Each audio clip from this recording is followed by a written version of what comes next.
ধানের শীষের প্রার্থী এই এলাকা থেকে, ঢাকা 17 থেকে। আমি এই এলাকারই সন্তান। আমি জীবন শুরু থেকে এই এলাকায়, ছোটবেলা থেকে, আমার শিশু বয়স থেকে আমি এই এলাকাতেই বড় হয়েছি। আমার সন্তানেরা এই এলাকায় জন্মগ্রহণ করেছে, আমার এবং আমার ভাইয়ের।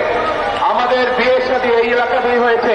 কাজেই আমি এই এলাকারই সন্তান এবং এই এলাকার সন্তান হিসাবে এই এলাকার মুরব্বী, এই এলাকার মাদের কাছে, এই এলাকার ভাইদের কাছে, এই এলাকার বোনদের কাছে আজ আমি ধানের শীষের জন্য ভোট চাইছি।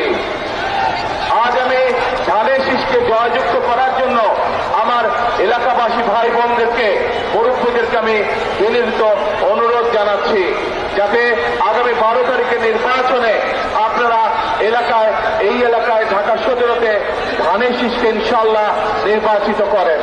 প্রিয় ভাই বোনেরা, কর্মীবর্গ, আমি যদি এবং আমার দল ইনশাআল্লাহ আপনাদের ভোটে, এই দেশের মানুষের ভোটে নির্বাচিত হলে আমরা সমগ্র দেশ সহ এই ঢাকা শহরকে একটি নিরাপদ শহরে রূপান্তরিত করতে চাই, নিরাপদ শহরে পরিণত করতে চাই। এই শহরে মা বোনেরা নিরাপদে নিশ্চিন্তে যে কোনো সময়, দিনের যে কোনো সময় হাঁটতে পারবেন।